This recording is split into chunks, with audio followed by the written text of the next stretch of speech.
Hey everybody, what's happening? I am Tommy. Welcome to the Lifeboat. How you been? Hopefully you're having a fairly decent day. Kristen Melinda, good to see you. Shannon Smith, how are you? Bacon Bits, what's up? Ben Turner, Don Gloves. Always an honor, Don Gloves. Glad that you are here. Let's fire this thing up, shall we? We're going to so Spanky, Matt, good to see you. My boy, as you know, is hello Lydia. My boy's struggling. So the infection wasn't getting better. I talked him into going to the ER today. Why, thank you, Katie Fulton. Good to see you. I'm glad you're here. Hey, Brandon Calloway. Good to see you. Cheshire Cat, how are you? Goosebumps 801. Always a pleasure. Debbie P, I sent you a text. I didn't get a response. So, and I cut and pasted it. So if you didn't get a text, then perhaps you sent me the wrong number. But I am trying to get a hold of you. Roberta, good to see you. Blessed to crochet. Hey, Carol, needing a meeting, Carol. Welcome. Love it. So, yeah, the Spanky's under the weather. He did get more antibiotics, and yeah, he is. He got more antibiotics, and he's at home resting. He wanted to actually do the boat. I asked him not to, but that was me because it's a bad precedent. I did it, and it's not a good idea, man. You know, especially if I can help out or we can get one on. You know, without him, I think it's probably a better idea if he can relax. Hey Donna, hey Ray, good to see you. So he's at home relaxing, and that's a pretty damn good thing. And so today, in the middle of doing all of that, in the middle of running around and helping, and I do this from time to time. I kind of lose track of things that I am supposed to be doing that are actually quite important. Hey, Jamie Smith, just Pauline, good to see you. And what I blew off today was the first 14 minutes with my therapist. Yeah, Kelly, I do sound nasally. I'm sick. I've been going through it for a couple of days. I'm definitely sick. Okay, Debbie, send me a new number because the one that I got, I cut and pasted. I'm not smart enough to try to use numbers and whine a little bit more. Thank you. I'll be honest, I'm not feeling better. Miss Dragon, good to see you. And some of that probably has to do with me not talking to my therapist. I mean, to be really honest, that's never a good idea. Oh, it's okay, Kelly. Brianna Miller, good to see you. So I called her about 14 minutes late, and whatever was going on with her, she was apparently I was the only reason she was sticking around the office. So when I was 10 minutes late, 12 minutes late, she got in the car and left. So by the time I called her, she was driving, and she just said, "We're not going to be able to do this right now." My fault. ASAP Lizzie, good to see you. Shannon Smith. So yeah, this one's my fault. And unfortunately, regardless of whose fault it is, I didn't get, I haven't talked to my therapist. Her name is Chris, and she's a wizard. In all honesty, she's a wizard. And she also, because of my, she kind of organizes for the whole team. So when I miss appointments, it screws everything up with everyone else too, and it's my fault, which sucks. I hate it when that happens. You know what I mean? It's so much more fun if it's not my fault. Sadly, this one is completely my fault. So we're going to kill two birds with one stone. I'm going to cover for my boy while his grill is healing and his head is stops the throbbing. And I'll let you guys act like my therapist. Yeah, we'll see how that works out. I'll talk here for a little while. And then every once in a while, one of you will just have to type up. So how does that make you feel? Sadly, my therapist is really not like that. My therapist has like pretty epic insights, and they're always pretty epic insights that really bother me. Thank you, Jamie Smith. Look, Nat B, good to see you. I she has legitimate like epiphanies. She has things, and they're usually things that after they're pointed out to me, I go, "Oh, jeez, like how did I miss that?" Wharton Fissel, I'm glad you're here, Wharton. Hey, Sandy, Wendy. So yeah, that's kind of where I'm at with that. And yes, I do yoga every single day without fail.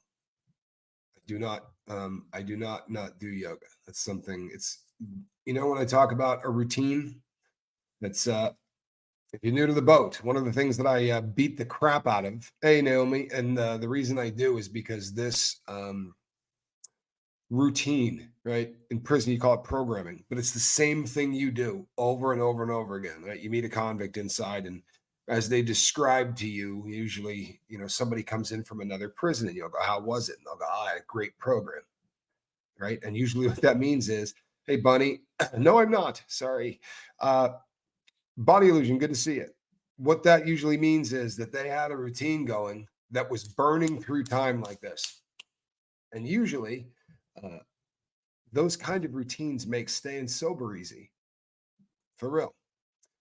We are creatures of habit. 80% of what we do every single day, we do on autopilot. So if I can get myself to do healthy things on autopilot, then I'm not doing unhealthy things during that time period on autopilot. And the goal is to take that entire day and chunk it up into a bunch of stuff so that I don't get a ton of time sitting there and going, you know, ruminating, sitting there and feeling sorry for yourself, or doing any of the crap that tends to. Thank you, Bunny C. I appreciate you. It is what it is. Right? It is what it is. But hey, Cricket, did I miss Cricket coming in? Hey, Cricket, good to see you. Cooking with the grandma. They taught me about family. Happy I caught the live. Just got home from my home group meeting, and I'm feeling very blessed and something else. And blessed is good. ASAP, Lizzie, you're twiddling your thumbs.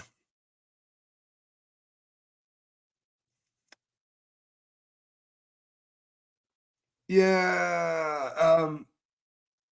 Pajama Pixie. I wish it was the first time I've done it. Sadly, I've done it a lot. And this is, she's usually gives me a bunch of grace in terms of putting up with the fact that I'm not the most organized cat on planet Earth. And the reason that she puts up with it is because of what my issue is. My issue is forgetting things. I have an alarm on the phone. I have an alarm on the phone. And as embarrassing as this is, the alarm went off, you know. But if I'm not if I'm not firing on all cylinders over the course of a couple of minutes, I completely forget that alarm. I can completely forget why it went off. There's things going on, right? And sadly, the days of being able to kind of multitask on that, where there's five things going on at the same time, those days are over. Uh, you're watching the Timberwolves game one and listening. All right. Well, you know what? I was trying to think if maybe the other way might be more fun. Listening to them and watching me. I don't know. I can't remember the last time I watched a basketball game. You know what? I bet I could actually if I really thought about it, but it's been a long time. I think I was living in Houston the last time I watched a basketball game when the Rockets, so the Houston Rockets, when they were in they had back-to-back championships, and I really got into it. That's a great town for sports, and then I really got into it. Um, and then I just didn't. I moved someplace that didn't have a team, and I just sort of fall out of it. Hi, Mara. Good to see you. The devil finds work for idle hands. Yeah, to be sure, to be sure. So programming, um, having a decent program set up is really kind of an important thing. And for me, when I get up in the morning and I start journaling and do the coffee thing, the next part of my routine, and it's super friggin' early in the morning, is an hour of yoga, and I do that. Hey, Wilford, I do that every day. Finals mid 90s. Yeah, that sounds about right. You know, Sounds sounds about right. I can buy that. I can buy that. I went down for both of the parades. Really good time. I really enjoyed and I enjoyed living there. For me, an idle mind is more dangerous than idle hands. Got to keep the brain busy. I understand that in a big way. I would have said that same thing a couple of years ago, maybe 5 years ago. I would have probably said the same thing. I don't know if that's the case anymore, but yeah, that actually makes sense, Kristen Melinda, especially if it's. I mean, but routine, no matter what you're doing, the purpose of the routine is to keep those little voices in your head at bay, right? The more things that we do, even if they have nothing to do with, even if they seemingly have nothing to do with mental health, the small things that we do add up to massive things. Going and taking a walk, okay? Walking 25 minutes a day seems like a very insignificant thing. It is not. I assure you, it is not. Right? These really small things that you can do don't just help, right? Um, but while you're doing them, the odds that ants are going to kick your ass are not that great. So if you're not a fan of ants, and I'm not. Alarms, I'm the same way. If I don't do what my alarm says to do right away, there is no point in the alarm in the first place. Yeah, I get that. Phi slamma jamma. I remember that. The so but they lost. I there was a kid I knew. There was a kid I knew when I lived in Texas. I played golf with him occasionally, and he said he stopped believing in God when that team. He was serious as hell, but he said he stopped believing in God the day that team lost. He was a he was one of the kids that volunteers for the team. Like he was probably 6 or 7, and he'd be out there like wiping up sweat with a towel. The kind of things that kids do to get onto the side of a court. And yeah, it wrecked them. It really did. It wrecked them. Hey, Brazy girl, welcome. Jason P, good to see you. Casey, that's probably a decent idea. Hey, Rick, trying to get people to hey Subi, trying to get people to maybe help out and assist probably might be a good idea. Hey, Jen Marie, I'm nah, it's what I talk about all the time, right? It's the external hard drive. It's the things that you got to do when you're not firing on all cylinders anymore. Um, and I do. I need to start putting things into place, but I needed this one. I really should have. Yeah, I'm not, and I'll be honest, I'm not beating up me. I'm not mad at me. I really needed it, unfortunately. And with all due respect to my therapist, she was pretty pissy when I got her on the phone. So she didn't really give me a lot of room to reschedule anything either. I'm sure that's disrespectful, but she was wicked pissy. Yadira, welcome. Glad that you're here. And I'm not, if you guys could have heard her, you'd be saying the same thing. It's she was she was pissy. There was no other way to say it. And I'm sure that I brought that on. Yeah, it is what it is. So a while back, I started the process of trying to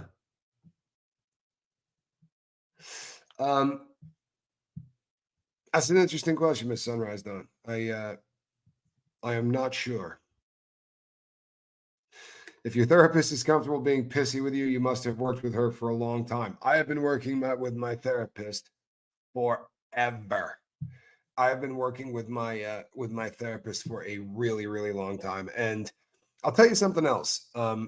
Hey, Renee Rainbow is stepping out of the lurking cave. Well, how the hell are you? Hey, Shelly Kelly. Good to see you.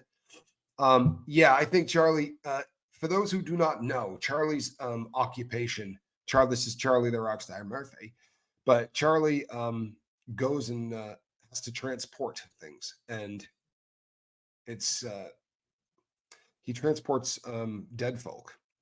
So you don't know when you're going to work. And there are times where he gets called out 3 or 4 times and it's one right after the other. And it's not one of those things you can say, well, I'll get to this later. Right. It's a very time sensitive gig that he has. So a lot of times he just gets into a rut where they're working him, where he's unfortunately working around the clock. But he is a rock star and he'll be back. He's family. Charlie's not, I'm not woofing you. That man's not a subscriber. Charlie Murphy's family. He really is. Charlie Mullins, if you guys don't know him. But yeah, please step out of your lurker cave. It's a excellent idea. So yeah, I've had this therapist a really, really long time, and we've gone through an awful lot of crap together. When I first started working with this therapist, my diagnosis was like something that we joked about all the time. It was one of those things that there was nothing at all to indicate that what they were talking about was real.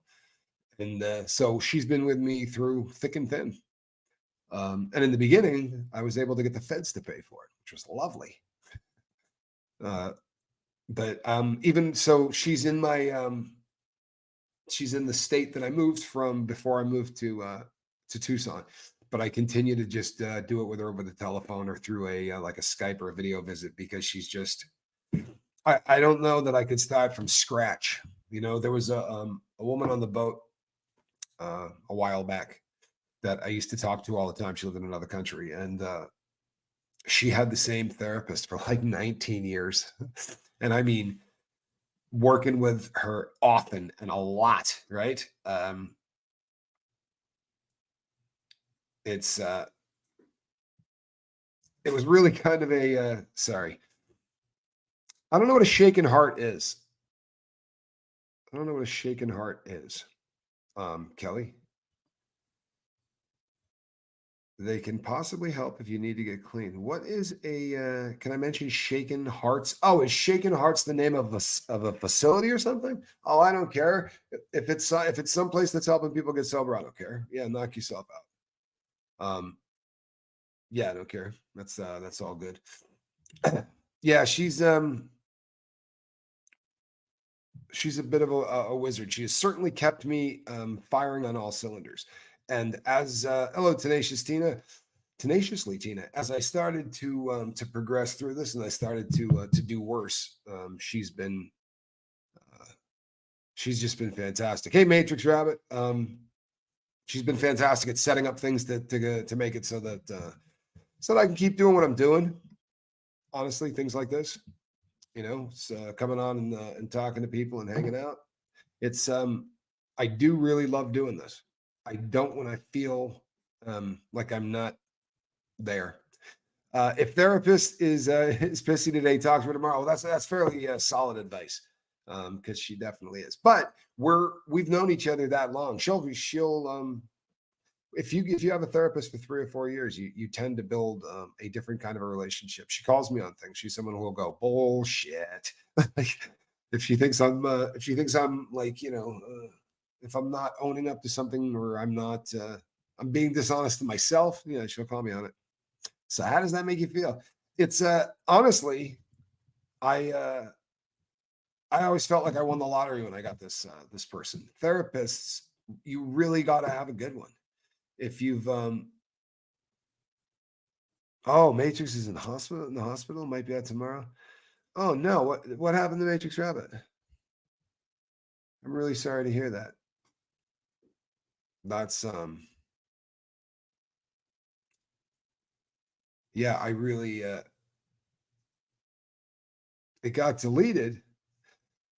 I assure you I didn't do it, hon. I don't know what the deal is on that. I apologize, but I promise you I'm not deleting anything.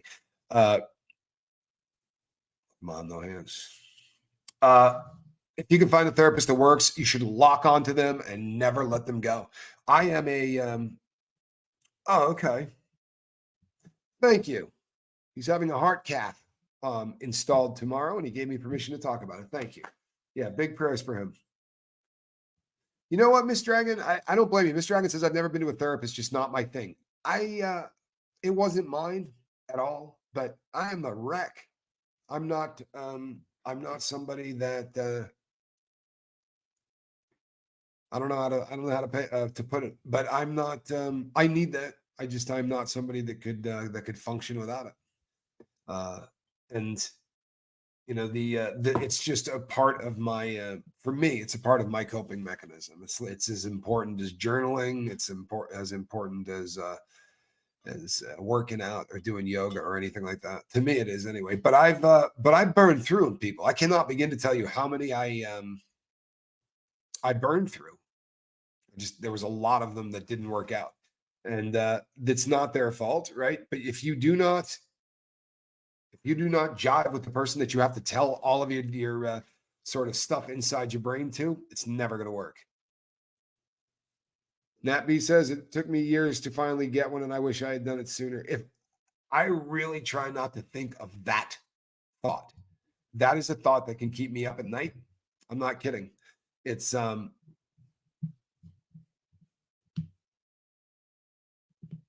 sorry. Hey, Big Hendrix. I'm glad that you're here. Uh, yeah, if I can't have that thought, and I'll tell you why.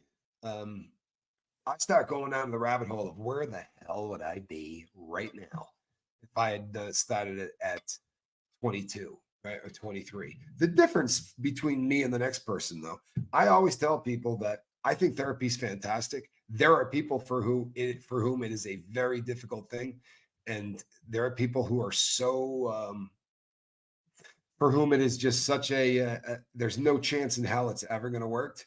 So in those situations, if you're not someone that has a therapist, you're probably in really good shape to have friends, right?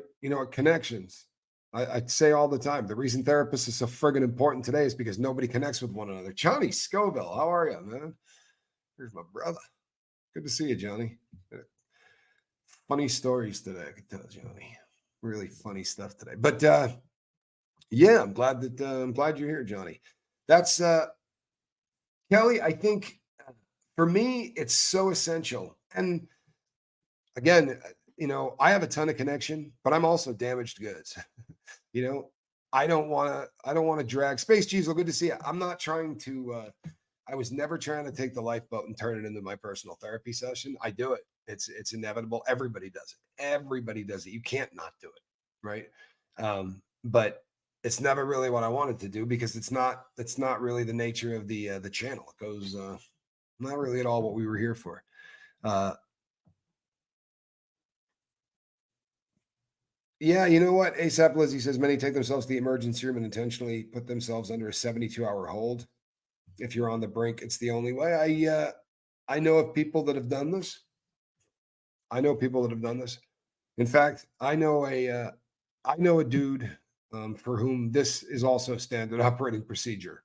When he says he goes off the rails. And when he goes off the rails, that's exactly what he does. And in the state that we lived in, the city we lived in, they are happy as hell to put you on a 72-hour hold. You sign the piece of paper, they will let you in. They don't bust your balls about it. I knew drug addicts that used to hide from people that way. You know what I mean? Like they would go in with stuff keistered and they would just hang out in there for 72 hours to hide. And then very often drive like 35 minutes away and do it to another place. You do that for a week or two. Stupid as hell, but that lifestyle is kind of conducive to stupidity. My therapist does light therapy, rapid eye movement, retraining the right left brain to diminish negative thoughts. Fantastic. Holy shit. That sounds good, doesn't it? Well, that's nice, Body Illusion. Thank you for the kind words. Johnny's, I've said this so many times, he's quicker on his feet than anybody I've ever met. Quibble's the same way. Honest to God, that woman is quick on her feet, right? Her sense of humor, she says things that are so funny, and she does it without thinking. And Johnny's the same way. He has been making me fall down laughing for years. Uh, I'd rather handcuff myself to a bed and swallow the key and wait it out myself. Mara, you know what? That may sound really funny. I've done it. I have handcuffed myself to radiators. I handcuffed myself to a tree. Yeah, yeah. Never worked out for me. You guys saw Train Spotting, right? Remember when he nails himself into the room? That's this is something addicts do all the time. I'm not kidding you. This is something. It gives you a really good idea of just how ugly being addicted to opiates is. You know what an ugly habit it is. Because I know there are so many people that I've met who go, "Oh yeah, I've done that. Yeah, I've done that." Um, just need to handcuff myself to a. I need to do it, can't do it. Kelly, are you talking about quitting? Thanks, Brazy. I need to do it and I can't do it. Kelly, I'm not trying to put you on the spot, but if we're talking about opiates, um, it's such a prison. Oh, opiates. Yeah, opiates are a bitch. Are you so you're currently addicted to opiates? Yeah. Sorry, people, but this is okay. If you're currently addicted to opiates, then what you need to do is you need to send me an email, and you need to put in the heading, right? What is the subject? Put in the subject addicted to opiates, and then I will reach out to and talk to you, and we will get a plan to get you off the crap, right? Because this is literally what we do. Uh, and I can't tell you the number of people that have successfully got clean through this channel. We have been blessed um, to be able to help. There are a lot of people who donate a lot of money to the lifeboat, right? And it goes in waves, you know what I mean? But we've been very blessed that we can help people who find themselves in that position, and we really tend to focus on people whose problems are opiates. It's nothing disrespectful. It's just that um, oh, yeah, the way, yeah, reach out to me. I promise you, I'll show you the way. I was worse off. I guarantee it, right? I was worse off. I was robbing banks for it. I promise you can get clean. The reason that we hone in so much on opiates is because you're risking your life. I'm sorry, but it's just really a dangerous time to be addicted to opiates. The drug supply is tainted, right? If this is your drug of choice, your drug supply is effed up, right? Like Rodney King's checkbook. Feel me? It's you can't keep doing it.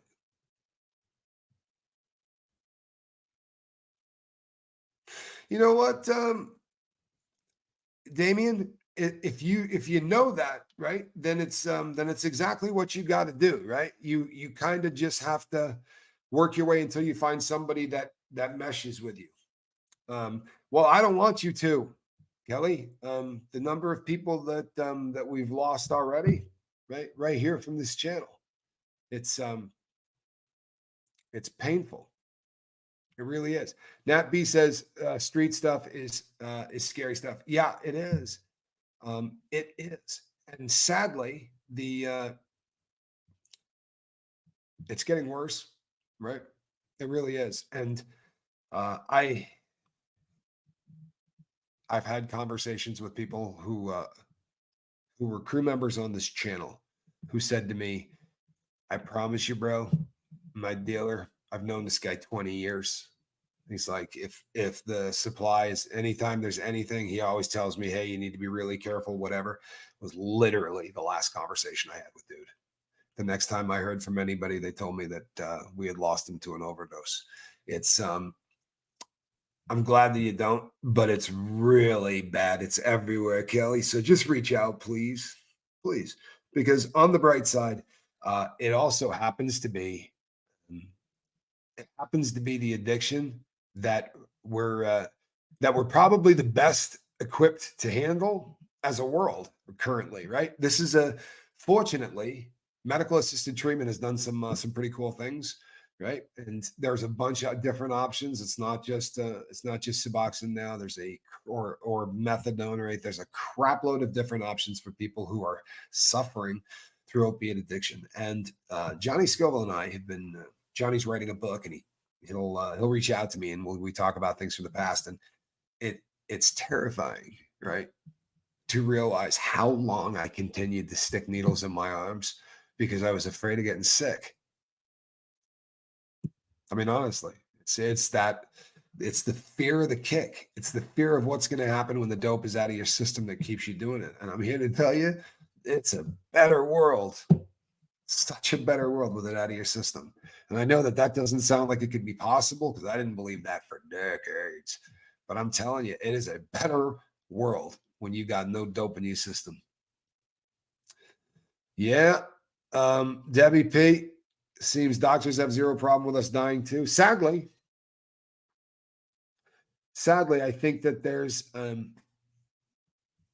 I think that there's a little bit of truth to that. right? There are doctors that there are doctors that care. I did an interview with a cat named Dr. Jetmore, and if you ever go back and look at that interview, it's a fascinating interview because this dude um, did not have a lot of compassion for drug addicts. He thought that drug addicts were drug addicts because they were weak. I mean, he's super open and honest about it.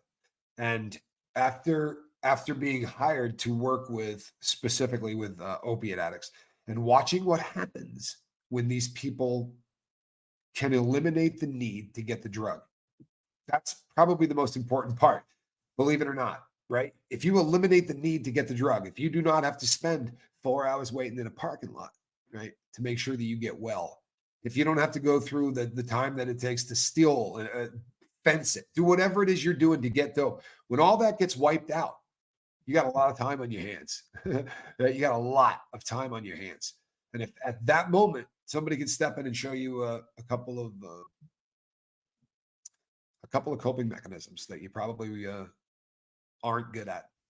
Drug addicts do not have coping skills. The drug becomes the coping skill. Eh, savvy? It does. ASAP Lizzie says it controls your entire life. I have heard people say that 50% of your life as a heroin addict you spend waiting on dope. Right? I don't know where they came up with that, but you hear it all the time that they say literally, if your drug of choice is smack, you're going to spend about half of your life waiting for the guy to show up with it. And while I was in the life, the first time I heard that, I was like, bull crap, man. I got to spend at least 80% of my life waiting on him. For real. You're always waiting on him. Kim, thank you. Yeah, he's doing well. He's doing well. Thank you, Miss Sunrise Dawn. Well, look who I think Bo just stopped down to say hello and then changed his mind when he realized who was sitting at the desk. It's pretty funny.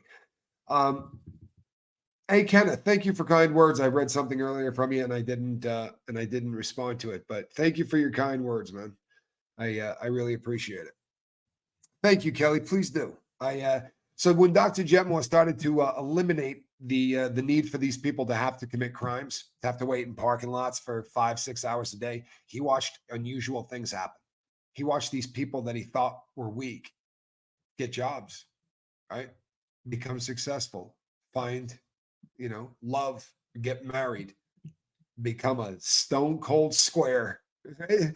And to be really happy about it, right? No joke. Mara says, I was a nurse working in rehab hospital before medical assisted treatment existed. It is a game changer. And you're damn right it is. It is a game changer. Oh, wow. Somebody got 4 years. Oh, yeah. Well, north of the border. Yeah, you got 4 years for weed. I told you the story, man. I did time with a guy. I did time with a guy. He was sitting and watching television, and my hustle at that point inside was working the law library, right? You just helping people write motions and do whatever because it's all, hey, holy crap. Sorry, people. We'll have to get back to that. This is my man. This was he stops in from time to time and says hello. This was Charlie Mullins. I always say Charlie Mullins was the first person to ever hit subscribe on my channel. Right after I showed up at Chase the Heat, my brother's channel, just to watch. I wasn't doing anything else. And he just thought, well, at some point he's gonna put up videos. I may as well subscribe. But this cat right here is the first real subscriber. This was the first dude that subscribed to the Lifeboat, knowing what the channel was going to be. I ran into him in somebody else's chat. And like we're talking right now, in fact, so unbelievably like the conversation I'm having with Kelly, Marin said, I'm having a bad time. And I said, I got a channel where all I do is talk about that. You need to stop by. And he did. And now has been with us for years. He is on the other side of the world. But you know what you find? There ain't a damn bit of difference between addicts on any one of the continents, right? We are all in the same boat. That's just a friggin' fact. That was one of the most, I mean, I knew that prior to starting the lifeboat, but I knew it from the user's standpoint, right? I knew that I could go to any country and I could score dope and get well. I was never any place that I couldn't go get uh, that I couldn't go and get, dope. That was, but when you're viewing it from the other side, you really do get an appreciation for it. No, it's not just that you could score dope. It's literally no different than anything else. It says, and that boat became a ship. Thank you, my friend. I am so far from a saint, but you are a really kind dude. Thank you. And you know what? I love anytime you pop up here because it's just what we're talking about. We lose a lot of people. Sadly, the odds are not in our favor. Hi, Lisa Black. The odds are not in our favor. We lose way more than we win.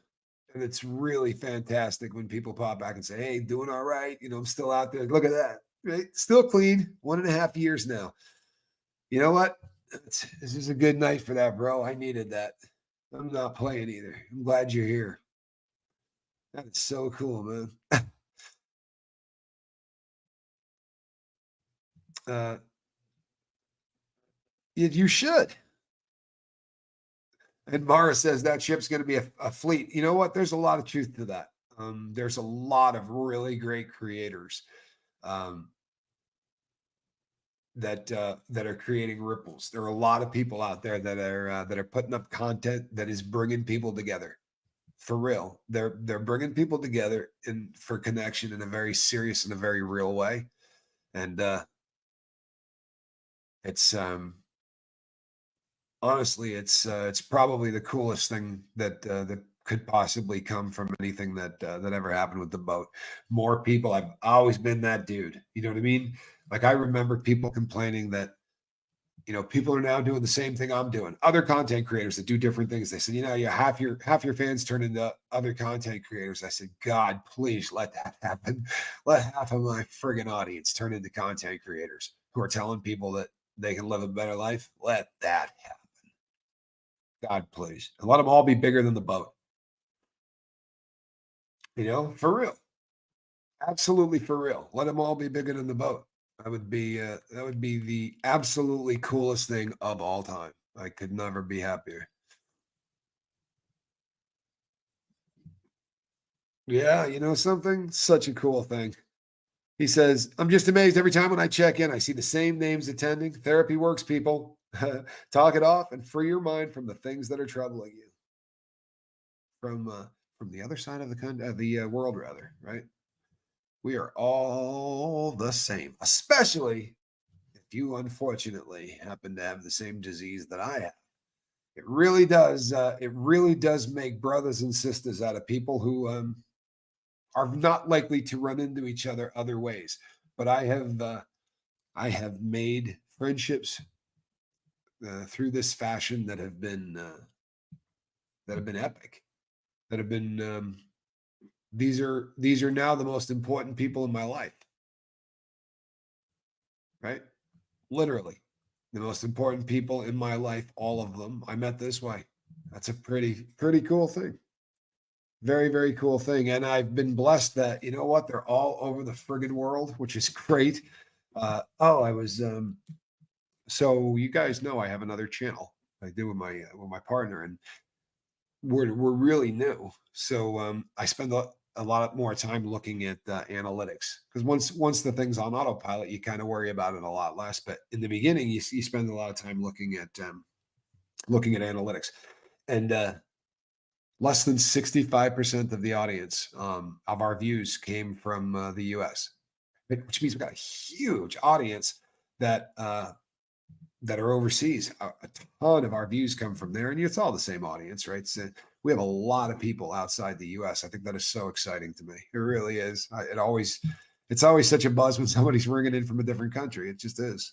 Uh, Again, this is no joke. Um, Shout out to Miss Sunrise Dawn for stopping by Primal Scream earlier to say hello. Can we get somebody with a wrench to put up a link to that, please? We get somebody with a wrench to do that. Uh, oh wow.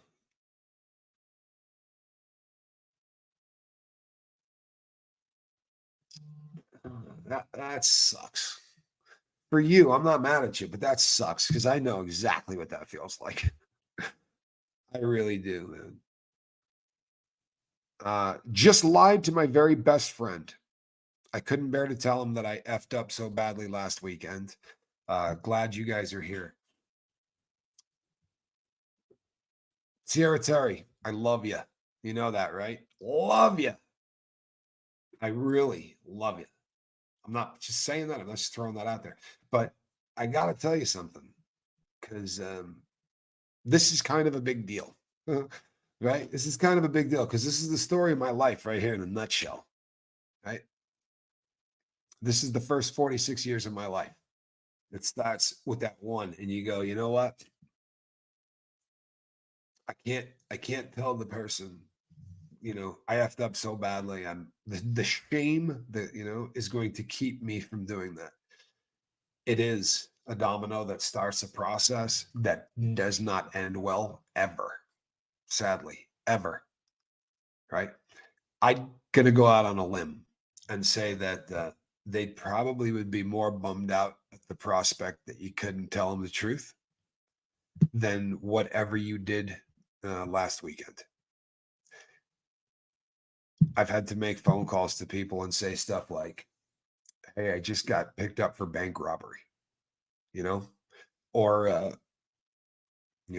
I'm going back to prison for guns, right? Those calls. But every single time, the people were more hurt about the time that they said, "Tell me the truth. Are you breaking the law?" Right? You're not back in the life. They were more pissed off that I lied to them that day and said to them, "No, man, I'm not back in the life." The rest of it, it's pretty amazing the amount of grace people will give you if you kind of walk up there with your hat in your hand, right? Kind of throw yourself on the mercy of you guys. I mean, I came here, said, last night when I was drinking, I decided to throw a couple of Valium on it, a few Valium on it, because I thought I'd like to catch a buzz. You didn't bail on me, but I'd imagine you'd have been really pissed if you found out afterwards that I did that and didn't share it with the crew, right? That would have been pretty messed up, right? I'm not judging you. I promise you I'm not, because I get it. In fact, I understand it probably more than anybody because I've spent my entire life screwing up the previous weekend, if that makes sense. I spent my entire life screwing up the previous weekend. You know what? Yeah, this is a fact. My son, clean 9 months, going strong. He told me the hardest thing was having to tell me. So it's a great comment. So we all get it. I promise you, Terry. None of us, Sierra, are doing this.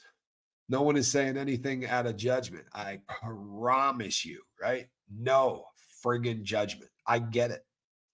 I get it. There is nothing worse than that feeling of shame. But I'm telling you right now, there is nothing more liberating than the day you just go, you know what? I am what I am, right? This is a disease, man. This is a disease, right? You feel guilty? If your diagnosis was diabetes, you'd view this a whole lot different. And that's sad, right? But we're not going to let that shit happen here.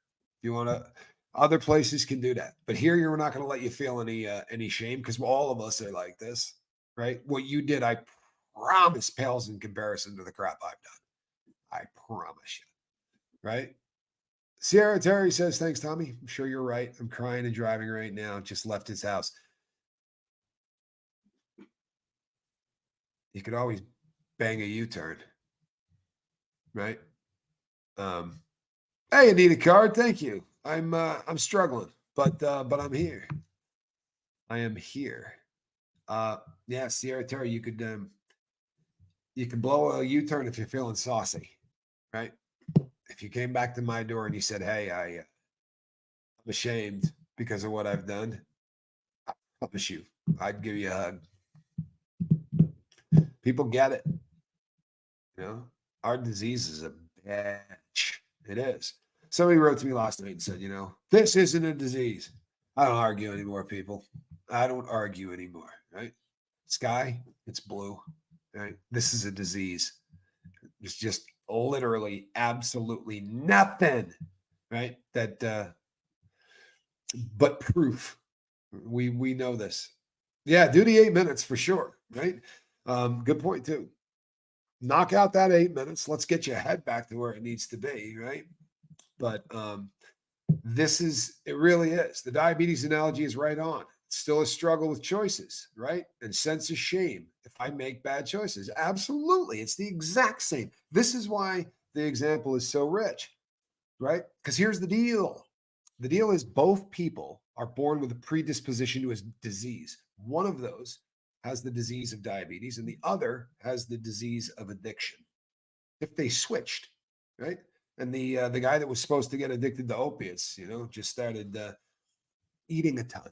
He's probably not going to develop diabetes, right? Because he doesn't have the predisposition to it. Doesn't mean he can't eat way too much. Doesn't mean he can't put weight on. What it means is the choices aren't going to cost him because there's no predisposition in there. He just doesn't have the makeup to turn into type 2 diabetes.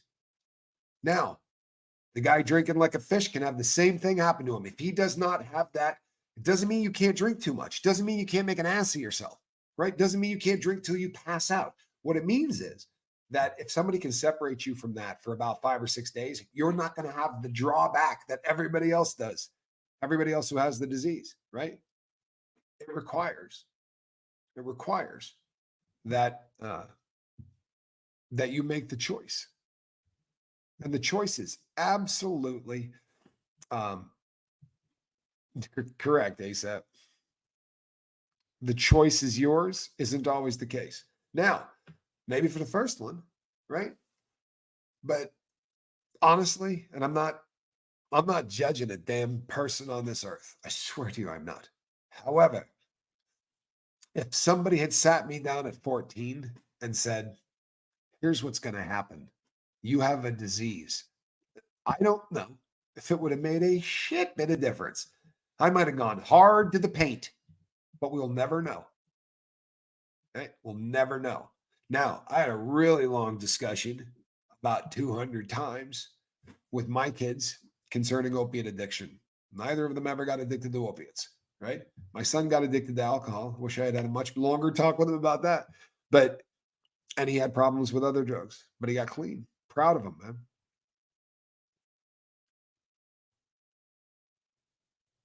You know what, Brazy? It's in the past, right? It's in the past.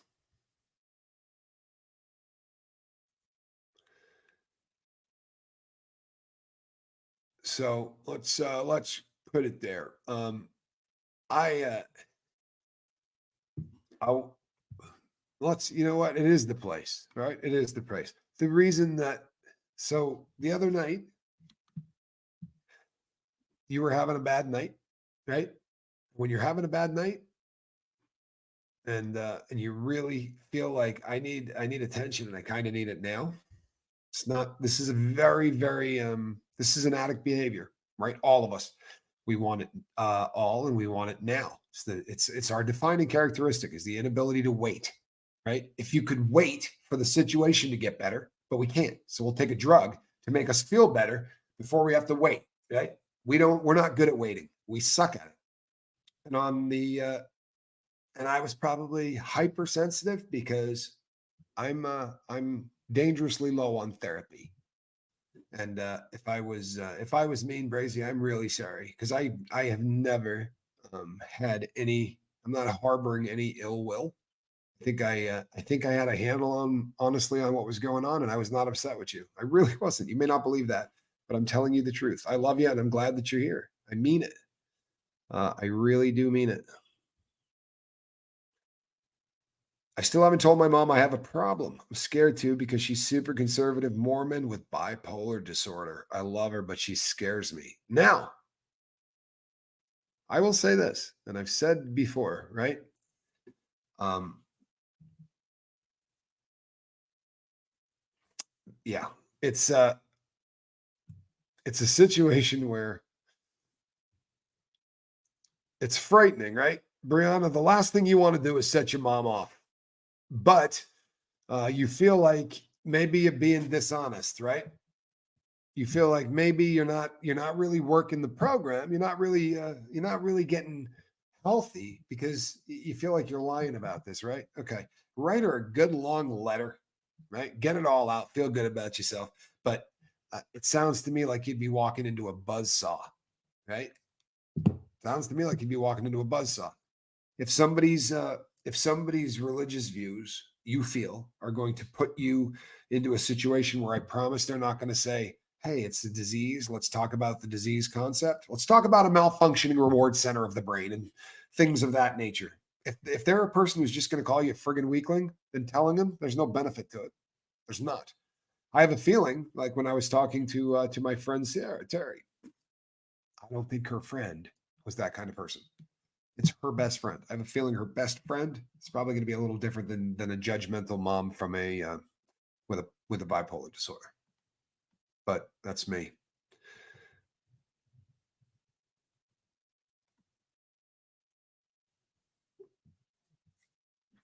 Wow.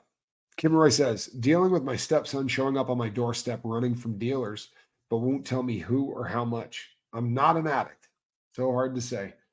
You are until you deal with what makes you use. You know what? I've been uh, I've been the guy showing up on people's. I've been the guy showing up on people's doorsteps in the past, kind of like your stepson is, and I'm sorry that that's happening to you. It's one of those unique things that I've actually had the opportunity to be the person that showed up running from dope dealers that I owed a ton of money to probably 10 or 12 people in my life.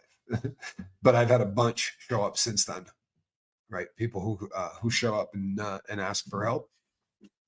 I'd like to think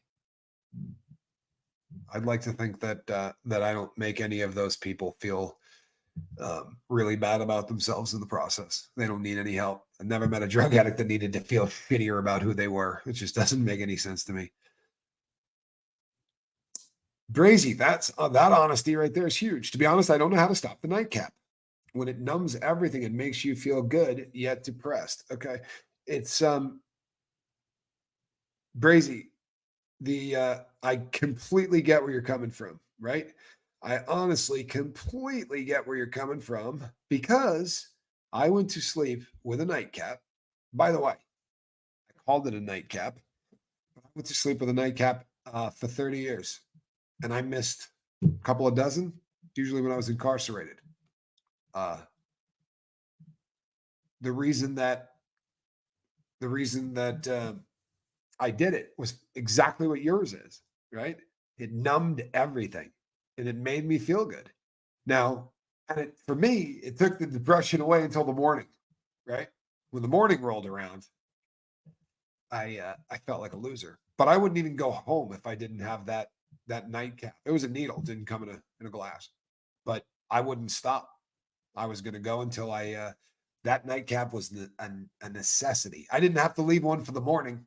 I could get up and start stealing, do whatever I had to do, but I had to have one to put me to sleep because if I was awake, right? If I stayed awake, the ants took over, right? The ants take over, and at night for me, they would just tell me what a worthless piece of crap I was for a really long period of time, and not something I was ready to deal with. If you really want to know the truth, right? It was rugged, but um, it's a massive, I'd say, massive jump um, to say what you just said, right? What do people tell you? What's the number one sign that someone is an addict? Right? Denial. They'll deny that they're an addict. They'll say, "No, no, I didn't." Right? No, no, I'm not that guy. Brazy, if you are saying I'm an addict, right, and I'm not sure how to stop, well, it's about 50, 60% of the battle, right there. Most people will never get to that point. most people will continue to use. Again, the statistics are not in our favor. The statistics suck, right? Big time suck. Yeah, I don't have a problem, right? That's it's what everybody says. It's the only disease known to man, right? That if somebody comes up and says, "Hey, man, you got the disease of," right?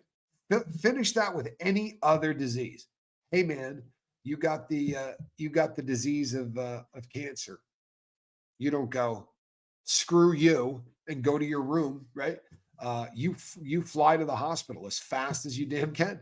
Right? You get down to the oncology ward and say, "What do I got to do to make sure I'm not dead in a couple of weeks? Huh? What do we got to do?" They say you got diabetes, right? Okay, so I need insulin. What do I got to do? What do I got to do? You run to the hospital. We got the only disease that when they say, "Hey, man, this is the disease you got," we go, "No, I don't. No, I don't. You need help." "No, I don't. No, I don't. What I need is a beer, right? What I need is a shot. I need a point. I need a tenner." I fell head over heels for a guy when I was in my 20s. I was so stupid. I just thought friends were stopping by to use his gym. Took me 3 months to realize he was a dealer. He got beat up twice. Done. Yeah, well, I'm glad that you got out of there. There are, Kelly, I know you're a good person. I know you're a good person. Um,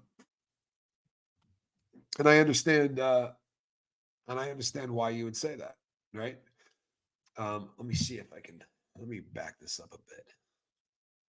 I really do get it, believe it or not. This happens to be something I know a lot about.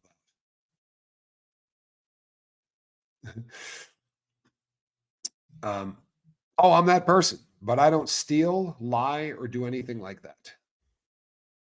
Um, I'm a good person, and I believe that you are, right?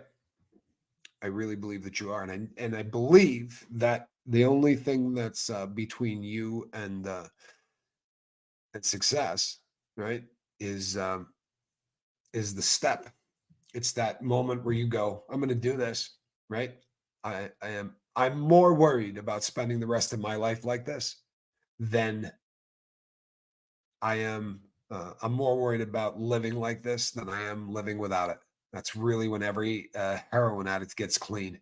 When you're more afraid of having to get up tomorrow and do it again than you are of putting your faith in someone who says they can get you sober. When that happens, you're on easy street. I promise you're ready to quit.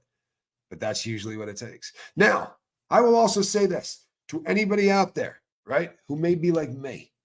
If you're out there today and you're stealing, right, and you're lying and you're doing all that, you're a good person. I promise you. When you let dope take over the wheel, when you hand the steering wheel, right, to your syringe, or you hand the steering wheel to your fifth of bourbon, then you're not in your right mind in any way. I went to prison for robbing banks, right?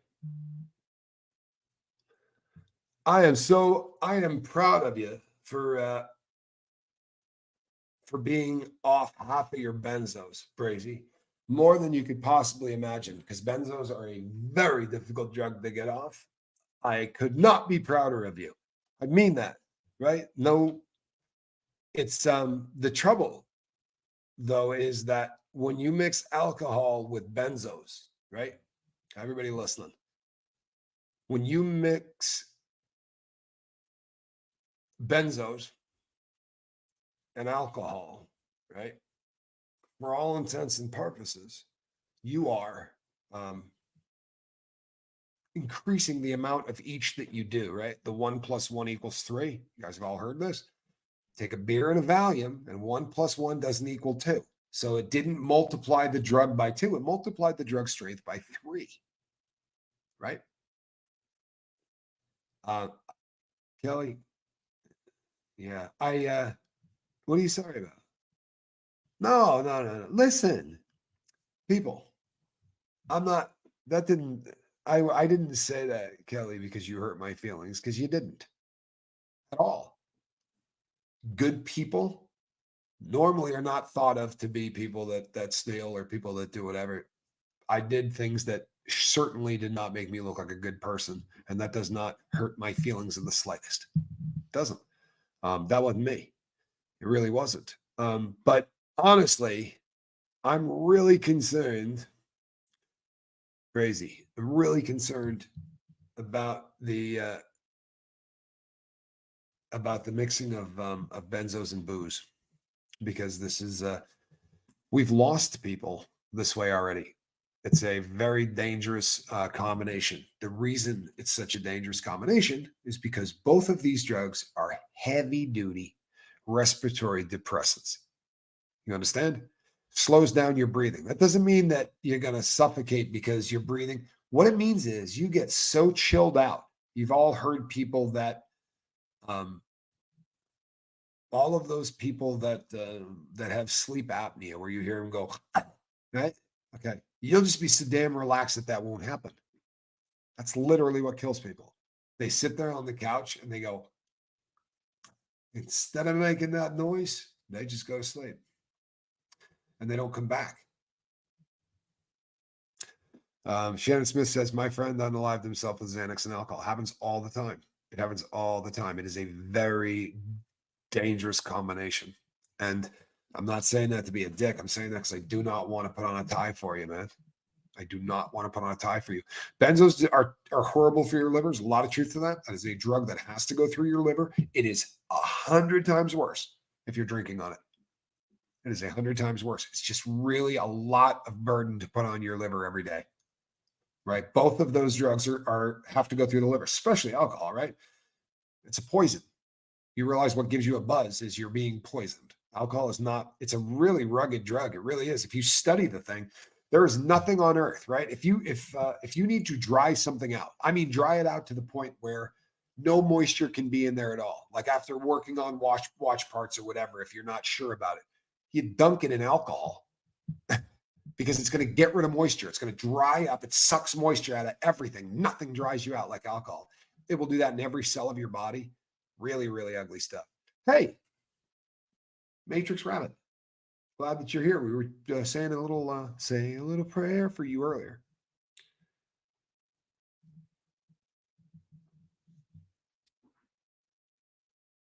You know, and you're a very kind person.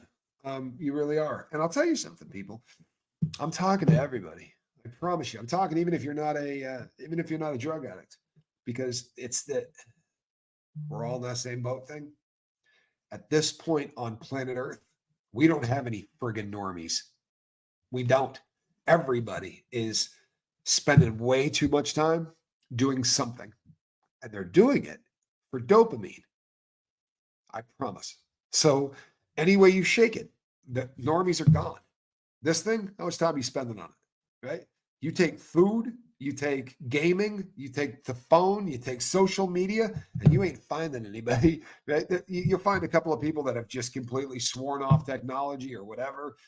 It's very difficult to find somebody that's not going through the exact same thing we are. And very often, they don't peel the onion. They don't get to the center. Just because you have a crap past doesn't necessarily mean you're going to end up a drug addict. There are people that have had monstrous childhoods who just live their life crappy. They're unhappy. They're miserable. They have not turned to drugs or self-medicating. But guess what? They still got to peel that friggin' onion. You want to have a decent life, you're going to have to get to what's bothering you and work through it. Not fun. I promise you. It's a crap exercise. It's not fun. But if you don't do it, you aren't going to live the life you want to. Son had a liver transplant 3 years ago at 21, and they are absolutely on his no give list. Yeah, I'm glad that your son's still with us, because a liver transplant at 21 is scary. Thank God, right, that he's still with us. Kelly says, I lost a friend to fent not long ago. She and her husband would do so much, they'd literally bring each other back on Narcan, then do it again. One day he wasn't there to get her back, and she left us. Yeah. It's one of the dumbest things, because I know people who do this, right? Or I know people that, I'm not going to say that. I don't know people who do this. I know people that have come on and talked to me about this. If you've been on the boat a really long time, you will remember the interview I'm talking about. But I brought somebody on who said that they do this, that they will get so they'll do way too much dope and then have people bring them back with fent. I can't wrap my brain around this, right? Because I've brought more people back from the dead, right, than you can imagine, and I've brought a bunch of them back with Narcan, and they don't wake up happy, right? What Narcan does is it flushes all the dope out of your system, right? It knocks everything off the receptor and it puts you into what's called precipitative withdrawal. You instantly go into withdrawal because there's nothing left in there. People wake up as dope sick as they've ever been. We usually take 72 hours to allow the dope to get out of our system. If it goes, you get as sick as you're going to be in 3 days in the snap of a finger. And I promise you that sucks. I can't imagine what would be worth that, but I have heard it. I hear it all the time. It's frightening to me. Wow. Mara says, ASAP Lizzie, I watched Xanax steal my mama's soul. It's a brutal drug. It's, yeah, it is. And I will say this. I believe that too. I'm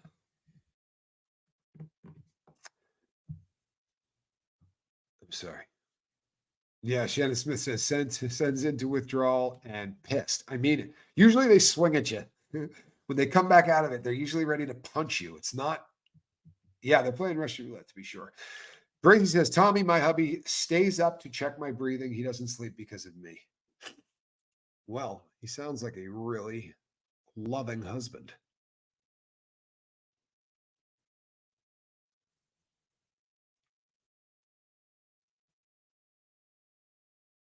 Yeah, it really is kind of brutal.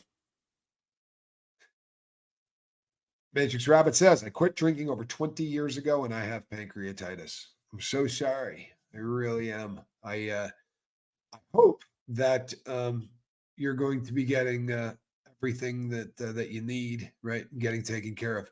Crazy.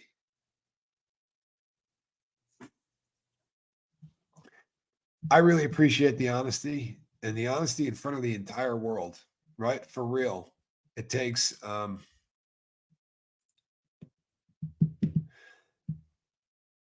not a lot of people are comfortable doing that.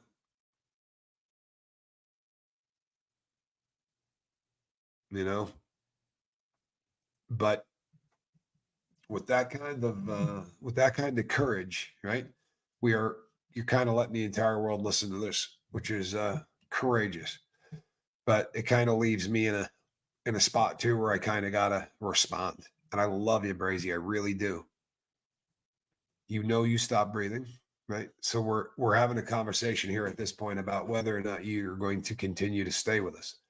And what sucks is I'm not crapping you. I've had this conversation a couple of dozen times with people, and each time I tend to get a little bit nastier. And I don't mean nasty as in being mean to the person. I just mean that sugarcoating doesn't help much. And I feel like I do less of it every time. And I certainly don't want to do that to you in front of the entire world. But like I have said to a lot of people that I love, the last thing I want to do on this planet is put on a tie and do a video about this when you're gone. But you're honestly playing Russian roulette. You know, your husband falls asleep one night. Yeah, you know, you're not, it does not take a whole lot. It always astounded me how unbelievably resilient the body is. Guys get run over by cars, they get crushed. The things that happen that people are able to come back from and then live amazing lives. We are so resilient, yet we're so fragile that 2 milligrams of the wrong substance will end your life. Right? So, what we need to do, there's a lot of people here that care a lot about you, right? But what you need to do is say, I can't do this anymore, right? This needs to stop. The numbing yourself as a way to go to sleep, right? The other option, and I don't want to sound like a Scientologist, right? But the other option is clearing whatever's in your head, right? That's what I do these days. I used to do exactly what you do, but I did it with a spike. Right? put a gram in your arm, right? You're gonna go to sleep. I promise you, um, it's gonna knock you out. Yeah, and if you are stopping breathing, CPAPs help a lot. They really do. CPAPs help a lot. What's gonna help big time is to start working through this. Obviously, your husband is a solid cat. If you said, "I need your help," I really would be surprised if he's going to say no to you, right? Let's start working through this.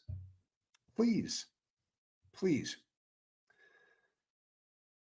I went to the hospital on Easter after I nodded off and hit my head bad. Oh yeah, I've done that. That I have done. I've nodded out and hit my face on a glass table once and had to take stitches. I've done that.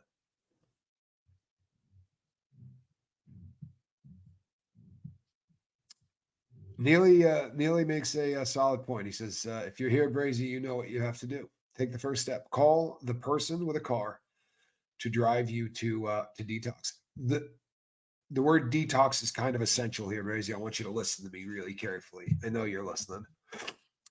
You don't have to hurt through this. You hear me? You do not have to hurt through this. If you go in for medical detox, they don't put you in a room and say best of luck, right? They are afraid that if you cut this out, you're going to seize up.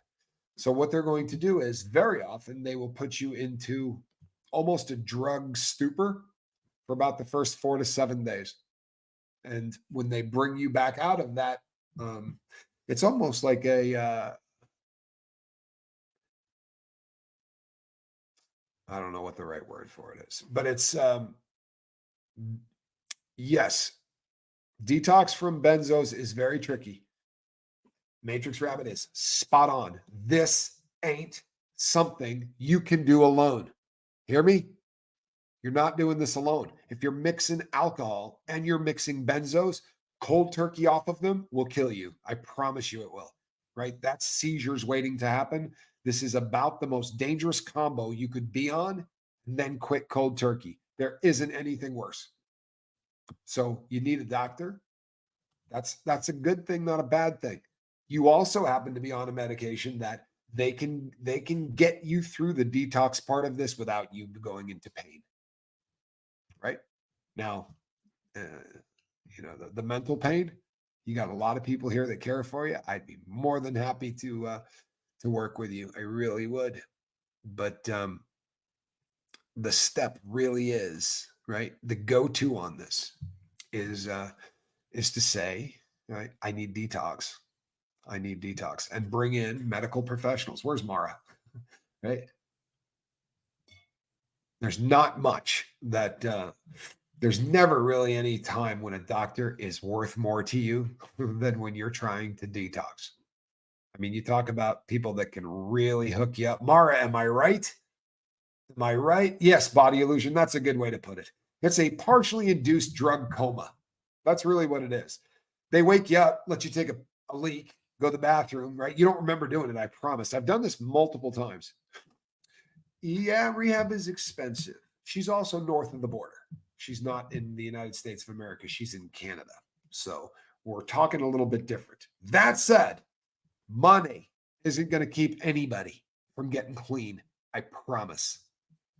If the problem is that you can't afford rehab, reach on out to us, right? Talk to the people of the lifeboat, and I promise you, we're not going to have cash be the reason that you do not do rehab. Doesn't mean we're going to write anybody a check, but we will absolutely deal with rehab houses if we have to. But there are things that are going to make people screw up, but it's not going to be money. I promise. We won't let that happen.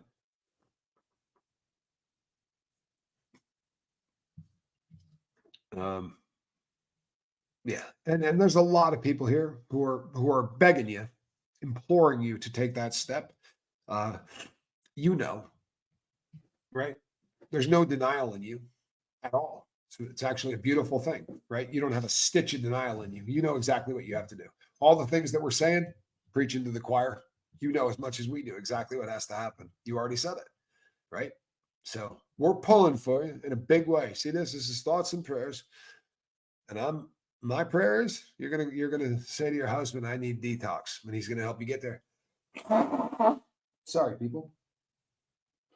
Normally, I would have had my partner mute that thing, but since it's just me here, um, Kelly, thank you. I'm not.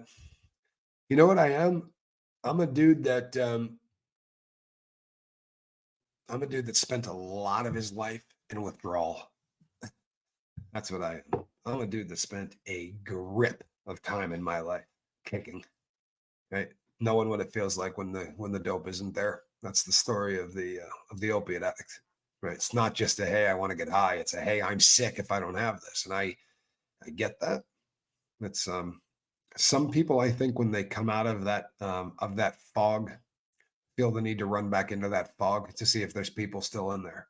Right, it's just one of those things, and I'm fortunately or unfortunately, that's exactly who I am. I I really feel like it's I don't know. I think it's how I stay sober.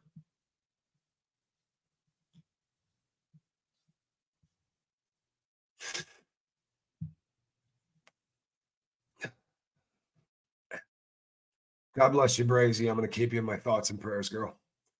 But the phrase "not going to detox," been there. It's a sterile floor of zombies. No phone, no activities. It's so much more depressing. The idea is you go in there for the purpose of walking out of there, not addicted. And I've done it. I've hung with the zombies, except when you do it off of my drug, the zombies are all vomiting. But the other option, Brazy, is that you're going to keep having your man wake you up every time you stop breathing. That's a tough road to hoe for anybody, right? It really is. It's a tough gig for your man. I lived with a woman who was a fifth a day alcoholic, and I put her to bed every single night. I picked her up normally off the toilet, and I carried her into the bedroom and I put her to bed. And I did that every single night for 7 years until I just said one day, you know what? I'm not doing this ever again. And I drove to her dad's house and I handed her to her dad like this and said, I can't do it. I can't do it. The tank's empty. I really friggin' tried, but I can't do this. And I know that I know that that sucks, right? It was,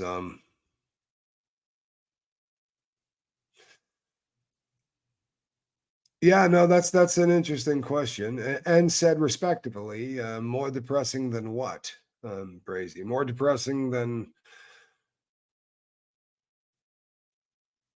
I love you too, girl. I really do. That's the from the bottom of my heart. And and I'll tell you something.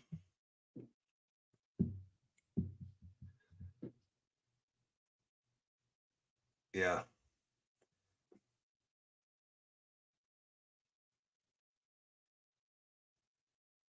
yeah.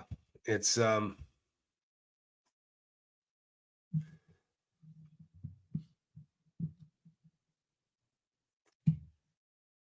yeah, Kelly, that was always me. Sometimes I think the only way I get clean is if I go to jail. Um, well, that absolutely will get you clean. Right. I would not recommend that as a as the method of kicking dope because it's a bitch. I promise you. The in the county jail, they have what's called the detox protocol, and what they will do for you is give you Mylanta for your stomach, and they will give you a non-steroidal anti-inflammatory drug for any kind of headaches, and then they will give you something for the unbelievable diarrhea that you're going to get. And they will normally issue you 3 pair of pants and 3 boxers, which is unusual because you normally only get one. But they know you're going to defecate all over yourself, so they do that. Detox is depressing, but it is not as depressing as living a life as an addict. And I said really early in the beginning of this because this is so effective and it's so uncool. Right, this is effective. This is it's nice to be able to talk and be able to allow people to hear this, but it's really unfair to do to you. Right? And it's not usually my get down. This is, I don't want people, I don't want to make anything worse. I don't want you here, living through this stuff. But we are, um, right? We are absolutely here. We are absolutely,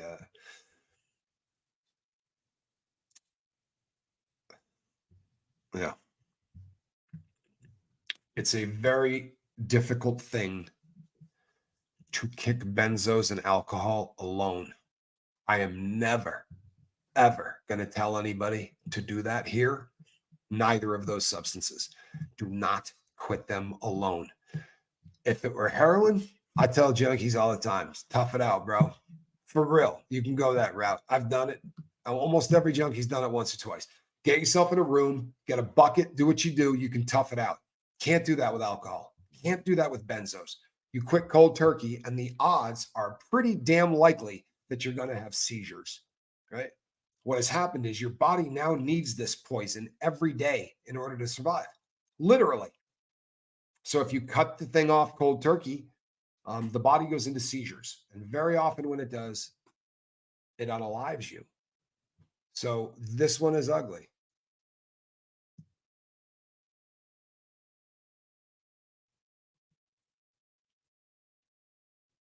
That sounds really hard to me. It sounds really, really hard to me.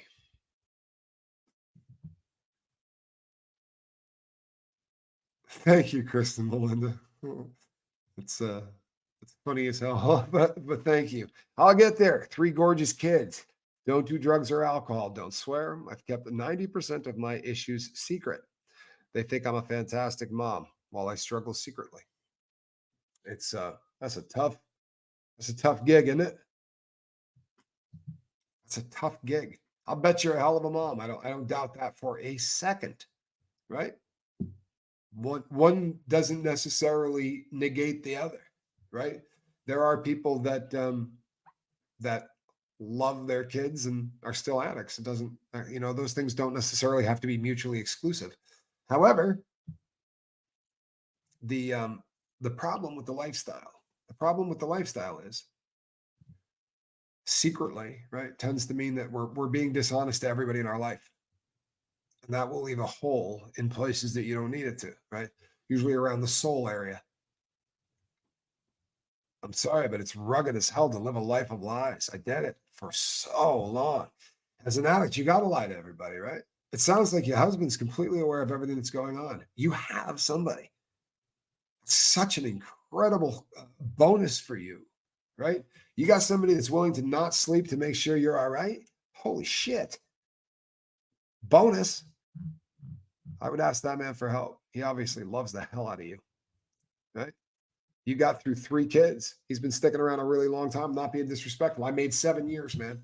I made 7 years of that. I couldn't do more. I couldn't. I couldn't. I'm really glad that you're talking about it. Neely's right. I'm really glad that you're talking about it. That's a huge step. It's moving forward.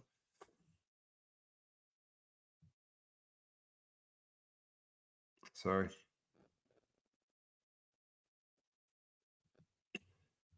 Gobbledygook. Sorry to hear that, man. I really am sorry to hear that. Right? I got out of rehab, and my roommate was a benzo head whose dad was a something, a corporate guy at Chevron, maybe. I had a seizure, and now I'm drinking again.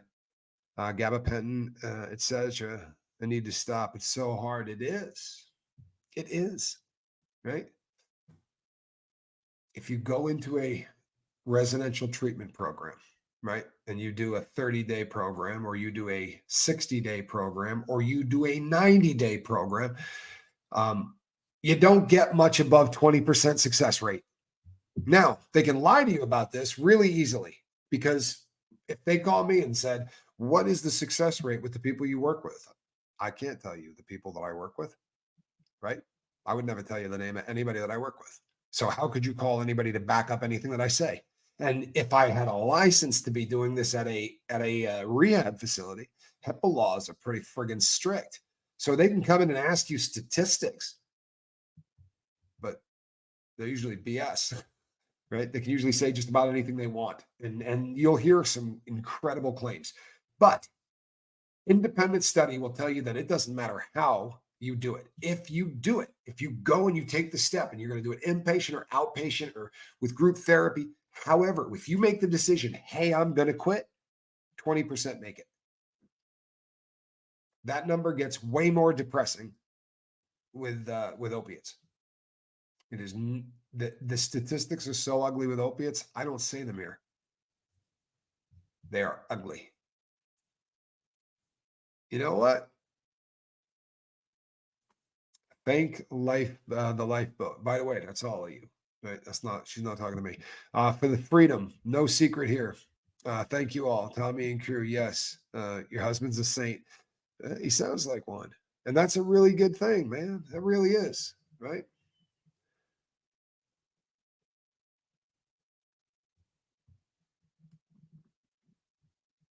Hey, Matrix Rabbit. I'm sorry, brother. Um, I love you. I hope you feel better, and I hope you have a decent night. Please keep us in the loop, man. Right? We're got a lot of people who are going to be worried about you. So please keep us in the loop. Yeah, this is sad, right? This is sad because this is real, and this is something that again that I deal with every single day. Right? People who go, yeah, you know what? They don't have a clue, right? They don't have a clue. And I used to say, right? I worked as a public speaker, right? And I was successful at it for years. I made a ton of money, but when I was doing that, you know, there was the only people that knew I was on drugs. There was like one or two people, and it's so funny now that I'm sober because, especially recently, I've been talking to a lot of the people that I used to work with as a public speaker. Um, I'm putting something together. And so I've been talking to a lot of these people, and I would say stuff like, you may not have known this, but the entire time that I was speaking, I was addicted to heroin.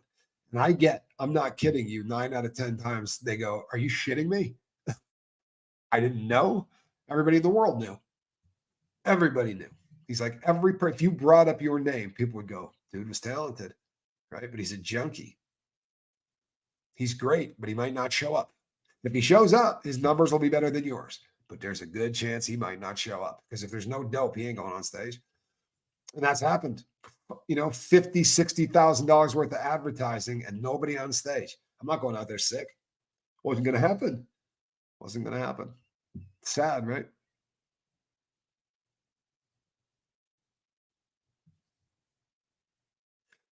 That's great. Thank you so much. It's such a kind thing to say.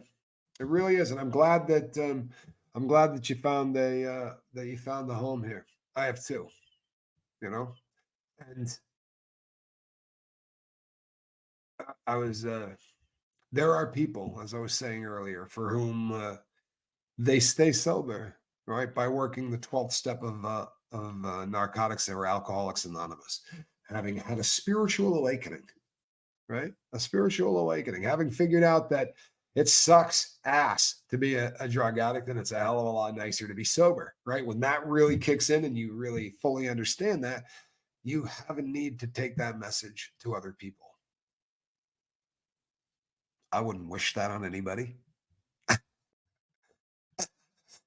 wouldn't wish that on anybody, but it does happen, right?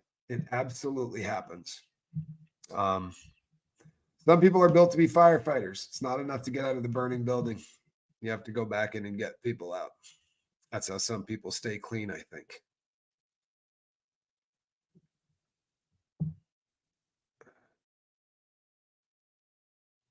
Yeah, that's a pretty good one there. Al-Anon can be incredibly helpful. Someone said Al-Anon can be helpful. Look, I do not, my problem with the 12 step programs has nothing to do with the 12 step program. It has to do with the courts ordering people into 12 step programs so that every time I show up at one, 80% of the room doesn't want to be there. That doesn't work. That destroys the concept of the group, right? The group works because the vast majority of the people in the room are dying to remain sober.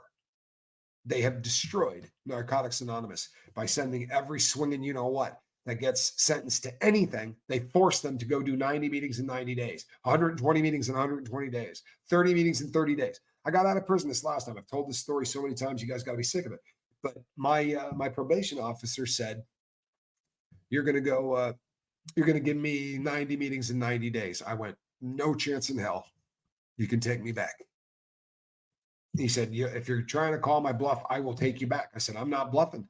I'd rather be in prison than addicted to heroin. And if you send me to a narcotics meeting, Narcotics Anonymous meeting, 90 consecutive friggin' days, I'm going to end up using." You're right. Al-Anon is never court ordered, right? That's no, they do not order people into Al-Anon. And Al-Anon is fantastic. But 12-step programs are fantastic. If you find one that is running someone's house, if you find someone that's running a church, if you find one where they do not allow court-ordered people to come into the program, and there are people doing this, this is becoming a thing.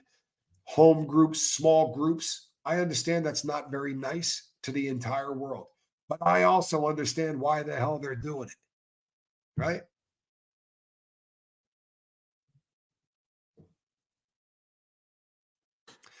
Yeah, I met somebody today. Said they were doing the court-ordered 90 meetings. He seemed pretty annoyed with it. Whole situation. Yeah, well, you know what happens? I've told the story before. I'm sitting in the room. One time, I looked across the room and there was a guy over there I knew. His name was Cam. And Cam looked at me and went like this, nodded to me like, and the look said, "Boy, you can believe all this BS." And I just looked at him and kind of rubbed my head like that, and he went. So I got up, walked outside. He got in his car. I sat next to him. He pulled out 5 bags, handed me 2, and we smoked them in the parking lot on tinfoil. And there it goes. Whatever sobriety I had, gone, gone. Now, um, I am not strong enough. Well, I've never been strong enough, right? I stay sober not by being strong enough to fight heroin, but I stay sober by being smart enough to know I can't fight heroin. Completely different, right? So the second time, I didn't even know the fool. Never met him. But we made eye contact and it was the same thing. Holy crap, can you believe this stuff? And when he got outside, he wanted to sell me a few. And I bought them. And why do they put kids in NA with adults? Well, because usually, right, if the kid isn't sent to juvie, they're given the 90 and 90, or they're given the 30 and 30. And if you're gonna go to a meeting for AA or NA that is all kids, you're gonna do it in juvie. They're not running those meetings in the street. So very often, and I've seen it too, you show up. Thank you, Kimberly. It's a great comment. You show up and you look around and you're like, holy crap, that kid's got to be 15. It's 16. What? It. By the way, my brain doesn't fire very well. It really doesn't. And there are times that it's much worse than others. And then there are times that I remember things, right? And I'm always shocked when I do remember something. But I want to thank Kimberly Holly for unbelievable amounts of support for the lifeboat, stuff that people don't see. And I felt the need to say that. And you know what? There's somebody else here who will not let me say that. But you know who you are. And I want to thank you for all that you've done too. Because there are people who are sober. There are people who got into medical assisted treatment because of people like you guys. And that's a really big friggin' deal. It really is. Kim Roy says, I stay sober because I don't think I can kick it one more time. No, this is a friggin' genius. Me too. Me too. I've said it 1,000 times. I don't have another one in me. There's no effing way I could do it again. There is no way. And it's just, that's really kind of an astute, yeah, I mean, it's like I said, man, there are people who are addicts. There are people who who have drug problems. There are people that have abused drugs, right? You call yourself what you will. And then there are junkies. Then there are people that are just stone cold junkies. They're predictable because everything in their life revolves around getting dope. Nothing else matters. And they're usually people that are really jacked up emotionally inside, right? And they need to stay sedated one way or the other all day because it's the only friggin' way that they're going to make it, right? Uh, I'm definitely one of those people.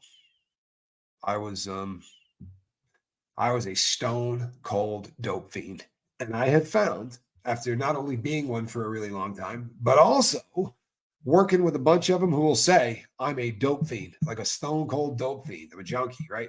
And there are recurring themes when you work with a bunch of these people. And the biggest recurring theme is all of them get to a point where I am so sick and tired of the life that I live today that I find that more frightening than stepping through that friggin' door into a world I don't understand. When that happens, dope fiends walk through that door. They don't until then, right? And you hear guys say, you get calloused if you work with people too long. You do. And I don't ever want to be that guy, but there's a guy that comes to the boat and he hangs out for a little bit and then he leaves and he goes back out and he does more. And he comes back, gives it a shot, and he goes back out and does more. And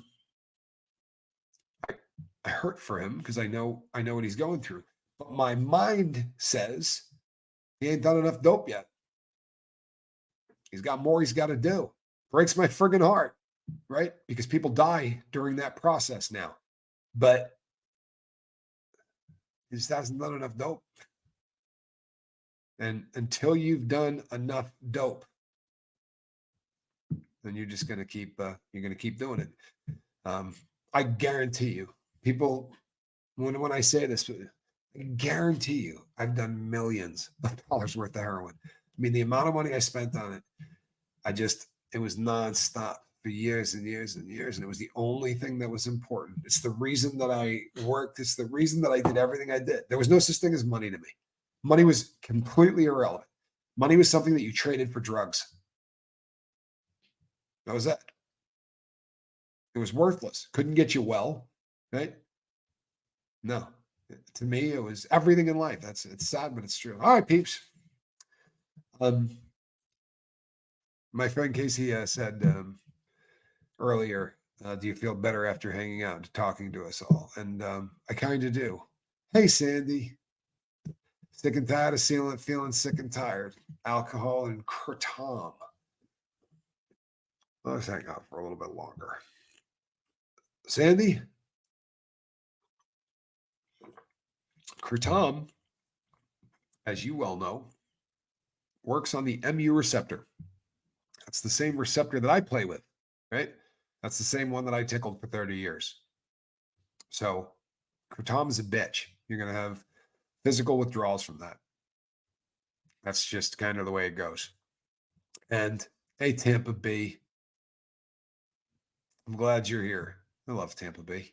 I really do. She's such a kind human being. So it's going to be hard doing the kratom thing, the kratom thing, and the alcohol thing is also a very difficult process too. Yeah, but here's the good news. Scottsdale Nancy, you're so kind. Um, Here's the good news, right? The good news is this: I have tested this crap over and over and over again, and because kratom likes to mess with your mu receptor. You know what Suboxone does? It coats your mu receptor. And it makes it so that your brain will think it just did some kratom. I'm not joking. That's exactly what happens, right? So you're going to think that you had, wow. Sir Gobbledygook says, I had a nurse wipe shit off my legs after an EMT picked me up. It's not worth it. You know what? There is a lifetime after a seizure. Yeah. There is a lifetime of experience there, right? For real. And the reason that the reason that we're not winning the war on drugs is because we let football coaches and police officers talk to our kids about not doing drugs. Those are the people we bring into schools, right? Who are supposed to know so much about dope that they're going to teach kids and relate to them. I don't know who the hell you guys were when you were 16, 17, and 18, but people who worked at the high school and cops were not high on my list of people that I was going to listen to about anything. Period. If they listened to people like this, if they heard from people like us, right? I'm glad you've tapered down. You can absolutely use Suboxone to beat that. You can absolutely use Suboxone to beat that. And by taking Suboxone, you're going to be every single day putting Narcan into your body, right? Every day. Narcan is you're going to be taking, because for every 8 milligrams of buprenorphine, you're going to get 2 milligrams of Narcan, of naltrexone. Naltrexone is being prescribed to help people quit alcohol, right? So the combo of kratom and alcohol, they're kratom and booze both get a whole lot of treatment, a whole lot of benefit from buprenorphine and naltrexone mixed, right? Or naloxone mixed. I mean, that's solid stuff, and they're doing amazing things with it. So, learned more from a former addict named Toma than I did in any coach or administrators in school. Toma, interesting. I feel like I heard a speaker once come who's a former addict that came and talked to us. I think that was his name too. All right, peeps. By the way, if I talk to you tonight about quitting opiates, if you're listening to the sound of my voice and you're staying in the life because you're afraid of getting sick, I want you to reach out to me, right? Kratom eased the no more bottle thing for me. I cut the K out a few weeks ago. Because of anger feelings. You know what? Wow. Good for you, man. That's not an easy thing to do. I'm wildly impressed, especially at the self-awareness, right? You start feeling yourself getting angry and you're like, I got to stop this. Boy, hats off, B. Hendricks. That's as cool as it gets, man. I'm not kidding. I'm so damn impressed. Oh, croton is a popular Quebec dish. Quebec. Okay, so me saying croton. Here's what happened. I finally talked to somebody that actually knew how to pronounce it, and they said to me, "Now you're not saying it right." I said kratom for years, or kratom. It is kratom apparently, and so, but it's funny. It really is, and I usually put one pinky up when I say it for the. Shannon Smith, thank you so much. My goodness, Shannon Smith, thank you. I really appreciate it. It's really generous. Mara, thank you so much. Too generous just to say thank you, Tommy, for all you do. Thank you. I really truthfully appreciate that, both of you. I really do. Goes to really cool, goes to a really good cause. Promise. We do naltrexone implants in Australia on the East Coast. Love it. Love it. This is being done in the US as well. And they're having a hell of a lot of success with it. They really are. But once again, you got to be ready. Come here. Guess who just showed up? Come on. Give me a kitty. Look at that. I got a cat. Not in the basket, but I got a cat. Look at this. And that is a cat. About a very good sized cat, too. She's a handful. Sandy Bowers, please do. And again, reach out to me. Send me an email, people, and tell me what's going on. Because yeah, Mara, it's kind of where I'm at. The addict knows one thing, right? It sucks being an addict. And that really is what it is, right? You don't need to know anything else. It is better sober. I promise you it is. I promise you it is. Especially if you've been doing it a long time, because you're not getting high. Seriously, when's the last time you got friggin' high? I did 30 years worth of smack, and I probably didn't get high for more than 2. The rest of it is just pissing your life down the toilet. Yeah, Quibble, the cat has changed teams. The cat has changed teams. I'm glad, Sandy. I really am. I promise you, you're gonna be happy. It's the MU receptor. On the bright side, we've been studying the crap out of the MU receptor. We know a lot about it. We really do. If your problem's opiates, reach out. We know a lot about it. All right. I'm Tommy, and I'll see you guys tomorrow night at the same time. All right. I'm gonna go play with this cat. Have a great night, everybody. Bye bye.